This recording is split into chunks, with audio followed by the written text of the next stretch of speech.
Chapter S2 Reincarnation. In the kingdom of Annelate, there lived a boy named Zagan Annelate. As his name suggested, he was a member of the royal family. He was the child of a concubine of the king and lived as the fourth prince. But this boy possessed memories of a previous life. In that life, his name had been Shunsuke Yamada. I'll be honest, the boy is me. My last memory from my previous life was sitting in a classical Japanese class. At the time, I noticed a crack in the air above the classroom, and that's where everything went black.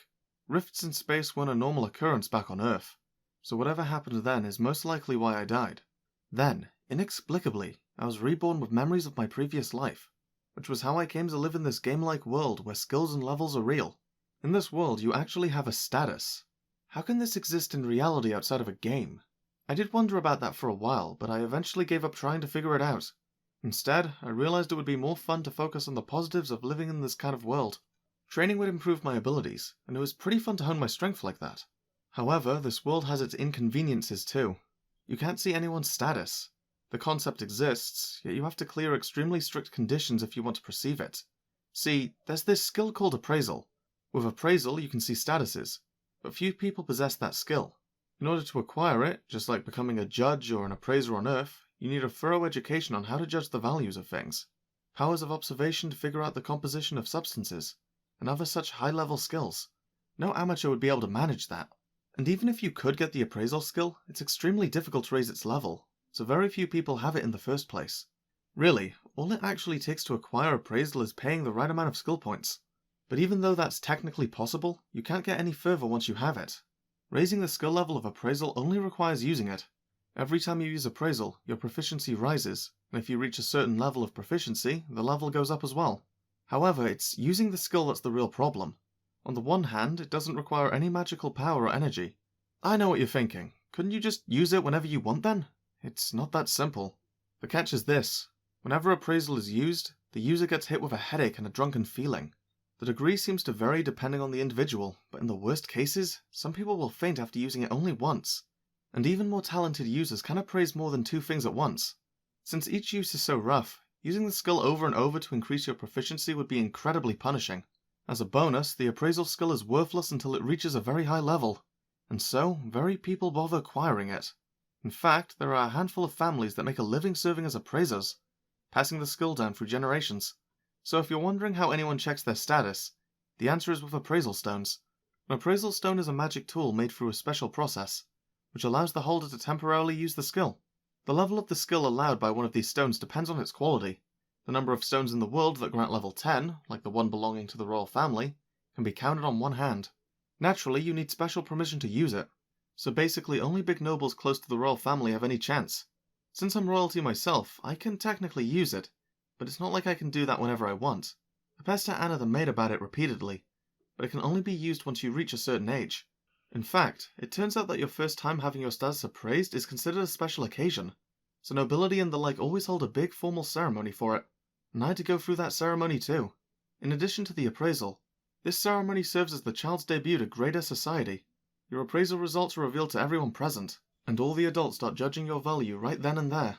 I had more skills than the average person my age, so I knew it probably wouldn't be a problem for me. But apparently, if your stats are super low, your family might reject you. So that's a frightening prospect. Anyway, me and my younger sister, Sue, a child of the king's wife born around the same time as me, were about to undergo a public debut. Sue and I had to change into the ceremonial children's clothes for the occasion, and hear about the schedule over and over again. The current king, in other words, our father, was also attending. Aside from that, there would be a who's who of other important people present, so making a mistake and embarrassing myself was not an option. Despite being a kid, I was still a member of the royal family. I was about to play a leading role in the ceremony, so I needed to carry the dignity of the royal family on my shoulders. This was a heavy load for a former lower middle class commoner. However, when I saw how majestically my sister was carrying herself next to me, I felt a determination to do things properly that bordered on impatience. Are you ready? I nodded silently in response to Anna's final check. Then please proceed. Anna pushed us forward, and Sue and I walked side by side through the door to the ceremony hall. As soon as we passed through the entrance, the ceremonial space loomed large before my eyes. A red carpet extended from the door in a straight line toward a pedestal, behind which a man stood waiting. A huge crowd of people lining the wall watched us in silence. Everyone here was a high-ranking noble, Sue and I walked across the carpet without a word. Our steps were measured and dignified, the way we'd been taught to walk in anticipation of this very day. I could feel the gazes of the assorted nobles piercing me, but I did my best to ignore them. Eventually, we reached the front of the pedestal. Sue and I halted and knelt down. Standing at the ready behind the pedestal was the king, our father, Magus Dere Annelate. The appraisal ceremony will now begin. The king's majestic voice boomed throughout the ceremony hall. Although he was my father, I'd only met this person a handful of times. He felt more like a high-ranking relative than a parent. This only made my nervousness worse. The king was still speaking, but I couldn't quite process what he was saying. Now, Schlein Zagan Annelate, you may rise. Yes, sir. I stood up. Let the appraisal begin. I advanced onto the stepping stone in front of the pedestal. Without the boost, I wouldn't be tall enough at my current height. The black stone was fitted in the pedestal. This was the appraisal stone. Smaller than I'd expected. If I was an adult, it would fit in the palm of my hand easily. Masking my surprise, I placed my hands on the appraisal stone. Just as I'd been taught, I thought, appraise. My stats displayed with unexpected ease. I could see my status. At the same time, the results of the status appeared on a screen-like surface at the front wall. The screen was connected to the appraisal stone so it could display the results. Apparently, this world had no concept of personal information.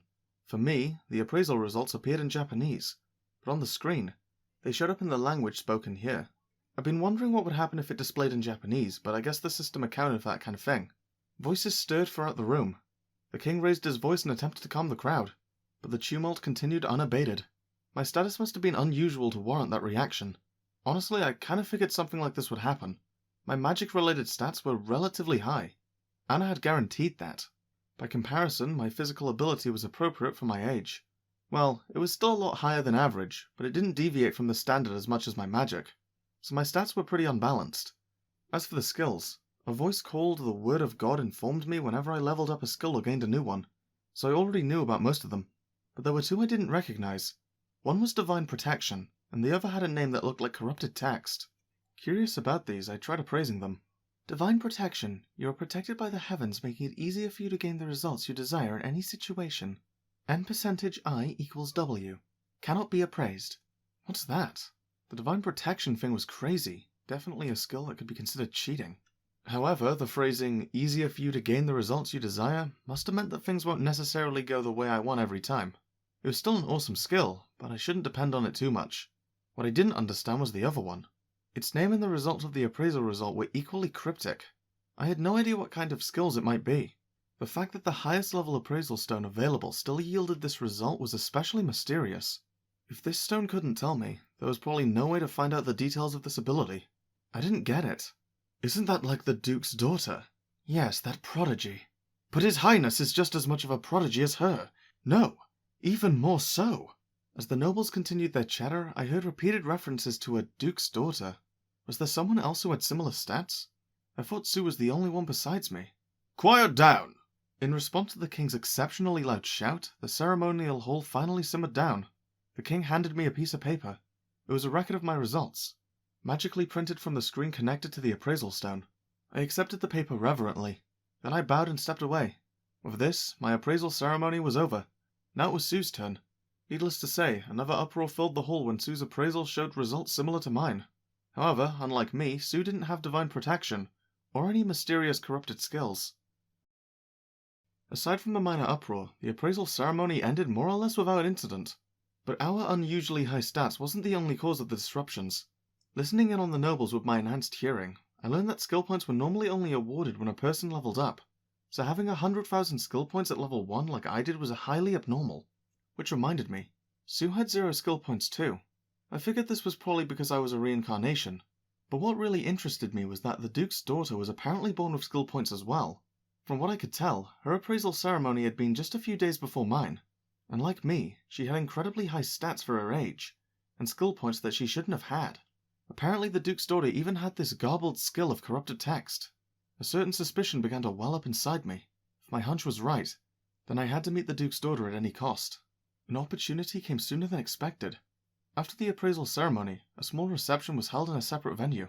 The king brought Zu and me to the center of the hall, where we ended up greeting a line of nobles. The guests were all accompanied by their children, who were mostly the same age as me or slightly older. So basically, the purpose of this get-together was to introduce young nobles who were close in age. And that was where I met the aforementioned Duke's daughter. It is a sincere pleasure to meet you. I am the eldest daughter of Duke Annabald, Carnatia Seri Annabald. She was a very pretty girl, with fiery red hair and an impressively strong-willed expression. Her appearance alone was enough to grab my attention, but on top of that, my magic perception skill told me she had enormous magical power. It was right about equal to mine and Sue's. Duke Annabald, by the way, was one of the most powerful nobles in the country. His family had held important positions in this country for generations, and they came from a pedigree with connections to the bloodlines of heroes in the royal family. People born into the Duke's family would all undergo a tough, thorough education, and they were brought up with the know-how to support the country. Even so, the girl in front of me possessed a highly abnormal amount of magic. It even exceeded that of the red-haired man at her side, who I assumed was her father. How do you do? I am Slain Zagan Annalate. Yoroshiku. With a certain conviction, I pointedly spoke the last word, meaning nice to meet you in Japanese. The Duke's daughter's eyes widened for a moment, then quickly narrowed. Judging by that reaction, I was positive that my guess had been correct. Father, may I speak with this young lady for a moment? The king's response sounded a little taken aback. This was only natural, I suppose, since there was still a long queue of nobles with their children standing behind the Duke and his daughter, who were the first in line. But I couldn't afford to back down here. Must I not? The king looked at me, then the Duke, and then the line behind him before speaking. Very well, but do not be long. You are to come back after a short while. Yes, sir. Thank you very much. I grabbed the Duke's daughter's hand like a child and ran off. Behind me, I could tell that Sue was seething with fury, but I couldn't worry about that at the moment. I left the hall and entered a private room that served as a waiting area. Nobles frequently left parties to discuss business and other private work-related matters, so there was always a room like this near the assembly halls. This place was supposed to be soundproof, and a guard was positioned outside the door, so we were safe. Phew, we should be okay here. I was openly speaking in Japanese now. I can't believe it. So the prince is a reincarnation too. The Duke's daughter replied in the same language. Oh man, it's been so long since I heard someone else speaking Japanese. I'm getting a little emotional even. She seemed as strong-willed as ever, but now her tone was rather light. So, if you don't mind me asking, does the name Heishin High School ring any bells? I tossed out the name of the high school I attended back on Earth. Yeah, of course. So you really were reincarnated into this world from the same high school as me? Just as I'd suspected. This girl was a former classmate of mine, dragged into this world by that mysterious crack in our classroom just like I was. My original name was Shunsuke Yamada. What about yours? When I offered my name, the girl gave an uncontrollable snort of laughter. You're Shun? Shun, a prince? That's not you at all, dude. She was roaring with laughter now. I got a strange sense of deja vu. I didn't recognize the girl in front of me, but her speech and behavior made her a dead ringer for someone I knew very well. You're not Kanata? Yep. Now it was my turn to burst out laughing. My former gamer pal, my bro Kanata, was now an aristocratic young lady. It was like he'd been reborn as the exact opposite of his previous self. Hey, don't laugh. Do you know how depressed I was when I first got reborn like this? Sorry. You laughed too, though, didn't you? Now we're even. I guess. Damn, though. I'm glad we met like this. I've been pretty lonely all this time. Yeah, you and me both. I'm glad I found you. Kanata and I punched each other in the arm. At that moment, tears started to spill from Kanata's eyes. Whoa, what? Ah, geez, sorry. I swear I wasn't gonna cry. Kanata's sobs grew stronger. Before I knew it, I was crying too. I remembered what it was like when I first realized I had reincarnated. I definitely couldn't say that I didn't miss my old life. If anything, I was full of regrets. I was still at the height of my youth, and I wanted to spend more time hanging out with my friends. I never even got a girlfriend. Besides, I felt terrible for not only dying before my parents, but even my grandparents. When I realized I would never see my family again, my heart sank lower than you could imagine. I was curious about the state of the school after I died, too. I remember the rift in the air and the moment it split open. If I died from that, what happened to everyone else? Kyoya, Kanata, Hasabe, who sat next to me. Did they all die along with me? The thought terrified me. The morning had been perfectly ordinary, but now I could never see any of them again. I'd been fighting against that crushing fear ever since I first reincarnated. With no idea what was going on, I suddenly woke up as a baby, so it was only natural that I felt anxious. On top of that, the country of my rebirth wasn't Japan. In fact, it wasn't anywhere on Earth. This was a different world entirely. At first I didn't realize. I couldn't understand the language, and I rarely got to leave the nursery, so there were a lot of things I didn't know. At first I thought somewhere in Europe, but the first time I saw magic, I realized this wasn't the case. This happened when a powerful priest performed a blessing on me. I was enveloped in glittering light, and I felt power flowing into me. That was when I sensed the existence of magic for the first time. Initially, this was exciting to me, but then I became anxious again. Could I actually make my way in a world with magic? I had just been an ordinary guy in my previous life. Back in Japan, I didn't really experience any hardships, but in this world, where I was born into an elite family, mediocrity was not an option. Could I live up to that expectation? I was worried. And since I was a baby, I couldn't get my body to move the way I wanted it to, which was scary. Being unable to live without the help of others added to my stress. What if the people raising me suddenly decided to stop? I wouldn't be able to do anything but weaken and die. On top of that, the people bringing me up were maids, not my real family. Since they had no blood relation to me, there was no guarantee that they'd continue to care for me. Plus, since I remembered my previous life, my real parents in this world seemed like strangers. So wasn't it possible that these parents had just as little attachment to me and could potentially discard me at any moment? My mind was so worn down that I started having those wild delusions. Meanwhile, I desperately started trying to learn the language. Not knowing any words was more frightening than I would have ever imagined. I didn't understand what anyone was saying. Who knew that would give me such hopelessness? It made me feel completely alone. I worried about being reborn in another world, fretted about not understanding the language, agonized over whether I'd be able to make it in the future. What soothed my troubled mind was the presence of my little sister, sleeping peacefully beside me. This half-sister of mine wasn't concerned about a single thing. She was totally carefree, as if there was nothing in the world to be anxious about. Well, I guess that's natural for a baby. A weak little creature that leaves its fate in others' hands and depends on the world for everything. That's what a baby is supposed to be like. The only reason I was so concerned was that I possessed memories of my previous life. Then I realized something.